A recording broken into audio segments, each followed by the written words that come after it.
होते हैं और उनकी तकरीरों का जो अंदाज होता है, जो बयान होता है, वो अपने अपने अंदाज में होता है और उनका अपना लबो लहजा होता है, उनका फसाद बलागत अपनी होती है, अपना इल्मी अपना अंदाज होता है। अगर किसी मुबल्लिग की तबलीग में कोई कमी रह जाए तो वो सुधारती खुतबे में आके निकाल दी जाती है, उसके बाद तो खुतबा नहीं होता है।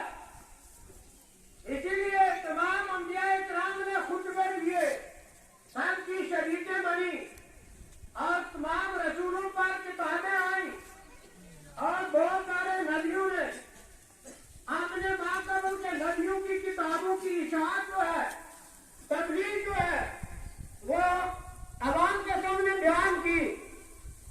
मगर तारीख इस्लाम कहती है कि बहुत सारे पैगंबरों की शरीयत में इतनी सख्ती थी कि जिस्म के ऊपर अगर पेशाब लग जाए तो धोना नहीं, वो काटना है। वो क्या करना है? हाँ, ये शरीयत थी। और कुछ पैगंबरों की शरीयत में इतनी ढील थी, बहुत सारी जो चीजें मेरे नबी की उम्मत में हराम कर दी गई है वो वहां हलाल, यानी कुछ कानून कवानीन में अफराद था, कुछ में तफरीक थी। तो ये मुबल्लिगीन वो थे जिनकी पहले बयानात थे, शरीयतें थी, कानून थे। मगर मेरे आका सल्लल्लाहु अलैहि वसल्लम तशरीफ लाए और आपने दीन मुतवस्सित लाया, ना वो सख्ती रही और ना वो नरमी रही, बल्कि सिरात मुस्तकीम लेकर आए, बीच की दरमियानी सूरत लेकर आए, दरमियानी एक रास्ता लेकर आए। फरमाया पेशाब का कतरा लग जाए जिस्म में, कपड़े में, काटना नहीं है, उसको धो दो होने का। और जो बहुत सारी चीजें हराम थी वो हलाल कर दी गई, और जो हराम थी वो, जो हलाल थी वो हराम कर दी गई। और ऐसा कानून आया कि जो अब कानून बदलने वाला नहीं है, ये क़यामत तक चलेगा। और क़यामत तक नहीं, बल्कि मुफस्सिरीन लिखते हैं कि कल मैदान महशर में जन्नत में भी यही दीन होगा, यही कानून होगा, शरीयत मुस्तफा का कानून चलेगा। ये इतना मुकम्मल कानून है। और जब कोई किसी मुल्क के अंदर कोई हुकूमत बनती है तो हुकूमत सबसे पहले क्या काम करती है? सड़कें नहीं बनाती, डिपार्टमेंट नहीं खोलती आपने, बल्कि जब कोई मुल्क के अंदर नई हुकूमत आती है, जब कोई मुल्क किसी दूसरे तसल्लुत से आजाद होता है, उन मुख्तार होता है और आजाद ममलकत बनती है, तो वो सबसे पहले अपनी हुदूद का पहले वो जायजा लेते हैं और फिर उसके बाद वो अपना आइन बनाते हैं, वो अपना आइन बनाते हैं। इसीलिए हमारे मुल्क के अंदर एक दिन है हिंदुस्तान की आजादी का और दूसरा दिन है यहाँ के अंदर जो कानून आइन बना है उसका। लिहाजा हम मुल्क के अंदर साल में 2 दिन मनाते हैं, एक 26 जनवरी और एक 15 अगस्त। ये 2 दिन क्यों मनाते हैं? एक दिन वो है जिस दिन में मुल्क आजाद हुआ और दूसरा दिन वो है जिसमें मुल्क के अंदर कानून बना। समझे ना? प्यारे आका सल्लल्लाहु अलैहि वसल्लम का की आमद का एक दिन है, सरकार की तशरीफ आवरी का एक दिन है, जिसको ईद मिलादुन नबी सल्लल्लाहु अलैहि वसल्लम कहा गया। और दूसरा वो दिन है कि जब गारे हिरा से मेरे आका सल्लल्लाहु अलैहि वसल्लम को किताब कीमिया शहादत अता की गई और नुस्खा कीमिया अता किया गया और जिब्रील अमीन तशरीफ लाए और पैगाम इलाही लेकर आई, इक़रा बिस्मि रब्बिकल लज़ी खलक़। आगाज हुआ उस किताब का, उस कानून की किताब का आगाज हुआ। और फिर 23 साल के अंदर वो कानून आहिस्ता आहिस्ता आहिस्ता आहिस्ता आता रहा, जैसे जरूरत पड़ती रही ऐसे आता रहा और 23 साल में वो कानून मुकम्मल कर दिया गया। और जब मुकम्मल हुआ तो सरकार ने ऐलान कर दिया, अल यौम अकमलतु लकुम दीनकुम, अल यौम अकमलतु लकुम दीनकुम व अतममतु अलैकुम निअमती। मैंने اللہ کا حکم میں نے آج دین مکمل کر دیا. اب دوبارہ آپ پوچھو اس میں کمی نہیں ہے, کوئی بیشی نہیں ہے, کوئی نیا قانون اب آنے والا نہیں ہے. جو آ گیا تھا یہ مکمل ہو گیا.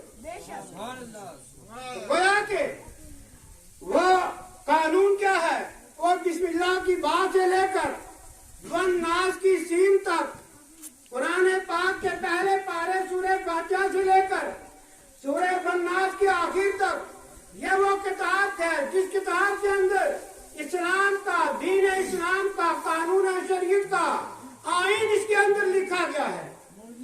کیا لکھا گیا ہے؟ آئین لکھا گیا ہے. اور جب کوئی ملک اپنا آئین بناتا ہے اور پھر اس آئین کے اوپر عمل درآمد کے لیے اس کا آئین کو عوام تک پہنچانے کے لیے باقاعدہ آفیسر مقرر ہوتے ہیں, باقاعدہ وہاں عدلیہ قائم ہوتی ہے اور عدلیہ کے اندر جج مقرر ہوتے ہیں, پھر وکیل ہوتے ہیں جو وہاں جا کے بحث کر کے اس قانون کو جج کے سامنے جا کے وہ سناتے ہیں. تو جج فیصلہ کرتا ہے کہ اس کے اندر یہ قانون ہے, لہذا اس کے مطابق چلنا ہے. اور ملک کے اندر بسنے والے لوگ جب آئین کی خلاف ورزی کرتے ہیں فوراً جج حکم دیتا ہے کہ اس کو اٹھاؤ جیل میں ڈالو, اس کو اٹھاؤ جیل میں ڈال دو. تو یہ ہے ملک کا آئین جو محدود انداز میں ہوتا ہے. اللہ میں اس نور کو دیکھنا چاہتا ہوں. اللہ پاک نے آدم علیہ السلام کے ان 2 انگوٹھوں میں میرے نبی کا نور ظاہر کیا. ان 2 انگوٹھوں میں نور پاک ظاہر کیا اور آدم علیہ السلام نے محبت میں آ کے چوما, محبت میں چوما اور آنکھوں پہ لگایا, محبت سے چوما اور آنکھوں پہ لگایا. جب یہ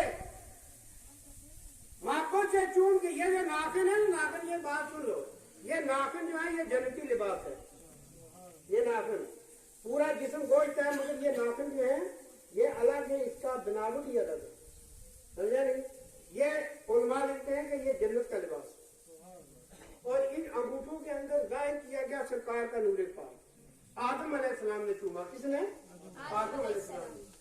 وہ کب کا واقعہ ہے؟ آدم علیہ السلام سب سے پہلے آدمی آئے اور سرکار آخر میں آئے. سرکار نے وہ حدیث صحابہ کو سنائی, وہ واقعہ حضرت آدم کا اپنے صحابہ کو سنایا کہ آدم علیہ السلام کے انگوٹھوں میں میرا نور جلوہ افروز ہوا. تو آدم علیہ السلام نے محبت میں چوما. حضرت ابوبکر صدیق بیٹھے تھے تو حضرت ابوبکر صدیق نے چومنا شروع کیا. کیسے؟ یہ انگوٹھا بھی اور یہ 2 انگلیاں بھی, یہ 2 انگلیاں بھی یہ چومنی شروع کی. اب بہت سارے صحابہ وہ سوچنے لگے کہ سرکار نے جو انگوٹھا چومنے کی روایت سنائی ہے آدم علیہ السلام کی, سنو تو انگوٹھا چومنے کی ہے, تو صدیق کے ہاتھ پر یہ انگلیاں کیوں چومتے ہیں صاحب, یہ شہادت کی انگلیاں کیوں چومتے ہیں؟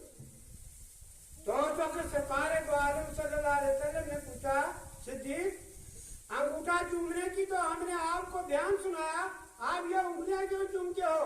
یا رسول اللہ یہ وہ انگلی ہے جس نے آپ کی رسالت کی تصدیق کی.